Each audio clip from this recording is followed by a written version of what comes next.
आज दिनांक 20 जनवरी सन 2022 को मैं S public convent school Jangipur Ghazipur के ऑनलाइन क्लासेस द्वारा कक्षा 10 के सभी विद्यार्थियों का स्वागत करता हूं। प्रिय बच्चों, आज की वीडियो में मैं आप लोगों को प्रश्नावली 13 ए का तीसरा सवाल समझाने जा रहा हूं। आप लोग इसको थोड़ा मन लगा करके समझने का प्रयास करें। मैं मॉडल दिखा करके बता करके सवाल समझाने जा रहा हूं। आइए देखिए, एक ठोस बेलन है। मैं अपने हाथ में एक मॉडल लिया हूं। इसको हम लोग समझेंगे कि यह लकड़ी का एक ठोस बेलन है। प्रश्न के अनुसार इसकी ऊंचाई 2.4 सेमी है तथा इसका व्यास 1.4 सेमी। जब भी आप लोग वीडियो देखें तो अपने सामने किताब खोल करके वह प्रश्नावली निकाल करके सामने रखें। पुनः यह एक ठोस बेलन है। इसकी ऊंचाई 2.4 सेमी है तथा इसका व्यास 1.4 सेमी।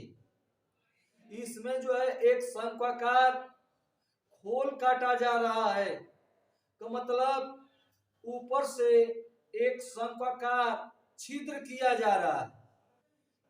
तो यह जो दूसरे हाथ में मैं मॉडल लिया हूं, यह एक शंकु का मॉडल है। जैसे मान लीजिए कि इसी में इस ठोस जो मॉडल था, बेलन था, उसको इसी आकृति में काट करके भीतर भीतर खाली किया गया है और इस प्रकार से काटा गया है कि ऊपर वाला सिरा जो है खाली हो गया है। नीचे वाला जो पेदी वाला हिस्सा है वह पहले जैसे ठोस है, ढका हुआ है और ऊपर वाला हिस्सा काट करके निकाल दिया गया है।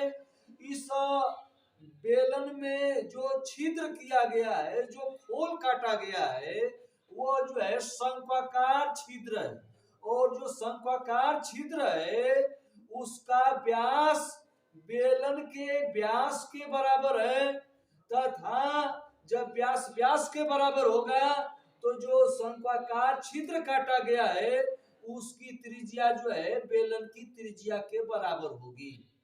तो इस जो ठोस बेलन था, इसमें जो शंक्वाकार होल किया गया है, छिद्र किया गया है, उसकी जो ऊंचाई है बेलन की ऊंचाई के बराबर है। पुनः प्रश्न को समझने का प्रयास करें। मान लीजिए यह एक ठोस बेलन है। इसकी ऊंचाई 2.4 सेमी है, इसका व्यास 1.4 सेमी है और इसमें से काट करके ऊपर से एक इस प्रकार से शंक्वाकार छिद्र किया जा रहा है कि जो शंक्वाकार छिद्र है उसकी ऊंचाई बेलन की ऊंचाई के बराबर है। तो कह रहा है कि शेष बचे भाग का पृष्ठीय क्षेत्रफल बताओ। तो यहाँ देखिए, शेष बचे भाग का पृष्ठीय क्षेत्रफल का है पहले से जो हमारा बेलन था उसका वक्र पृष्ठ हो गया। जैसा कि मैं हाथों से इशारा करके समझा रहा हूं, यह पहले जो बेलन का वक्र पृष्ठ था यह वक्र पृष्ठ हो जाएगा।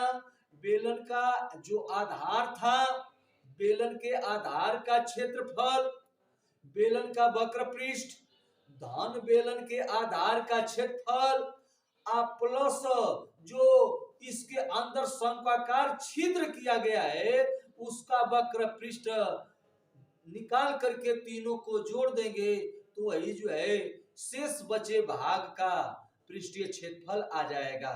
यहाँ बहुत से लड़के जो है पृष्ठीय क्षेत्रफल के लिए यहाँ जो है बेलन के वक्र पृष्ठ से शंकु के बेलन पृष्ठ को घटाने का काम करते हैं। शेष शब्द से समझ जाते हैं, जहां जहां शेष आता है वहां लड़के आशे लगाते हैं कि शेष का मतलब घटाने से है, लेकिन यहाँ इस सवाल में शेष का मतलब घटाने से नहीं बल्कि और जोड़ने से है।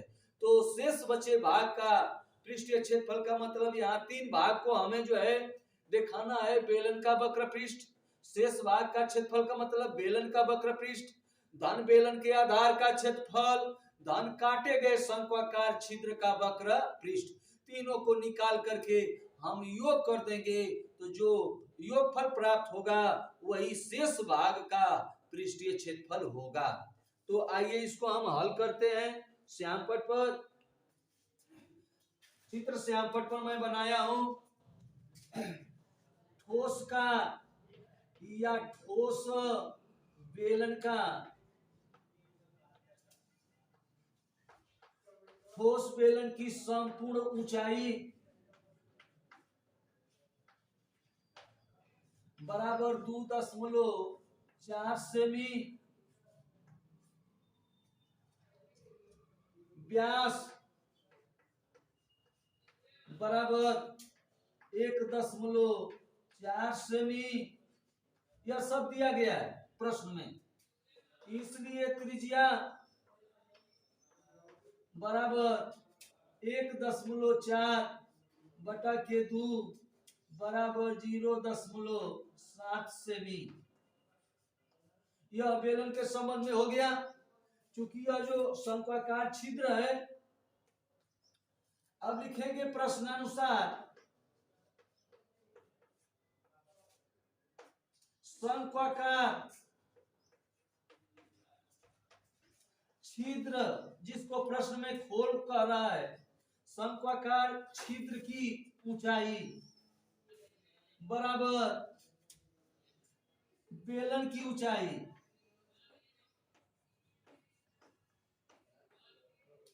बराबर बेलन की ऊंचाई हो गया 2.4 सेमी, तथा शंक्वाकार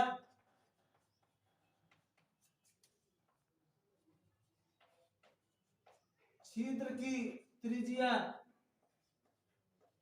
बराबर बेलन की त्रिज्या, बेलन की त्रिज्या बराबर 0.7 सेमी। इतना पता चल गया। यह त्रिज्या जो है 0.7 सेमी हो गया। इसकी जो शंक्वाकार छिद्र है, इसकी जो ऊंचाई है वह जो है ठोस बेलन की ऊंचाई के बराबर है, यानी 2.4 सेमी है। अब जो बेलन का वक्र पृष्ठ है, इसका सूत्र होता है 2 पाई RH।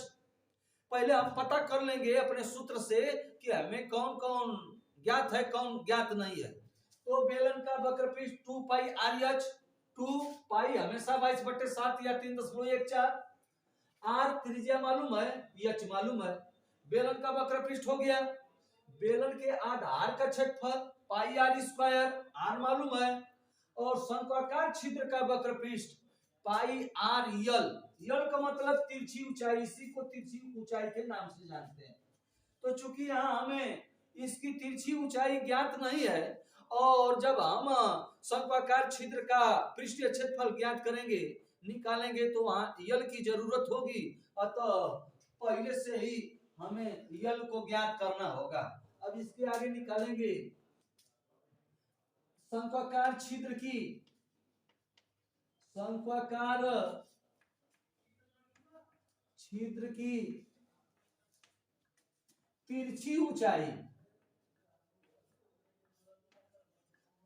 तिरछी ऊंचाई यल बराबर, सूत्र होता है कड़ी में H का वर्ग धन R का वर्ग, या यल बराबर कड़ी में H जो है हमारा 2.4, 2.4 का वर्ग धन 0.7 का वर्ग, 2.4 का वर्ग 5.76 7 का वर्ग 0.49 जोड़ेंगे तो यह हो जाएगा 6.25।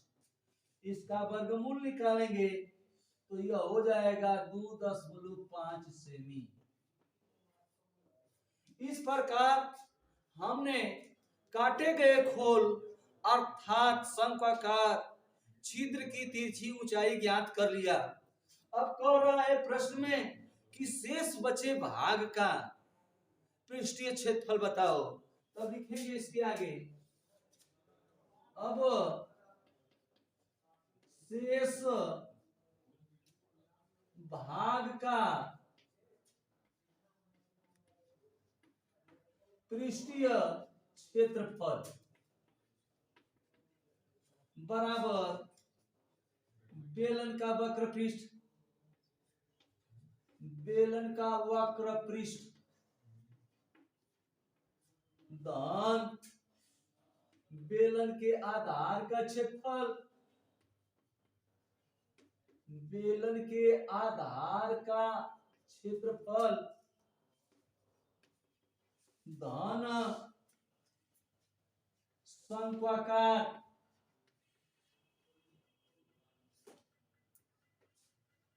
छिद्र का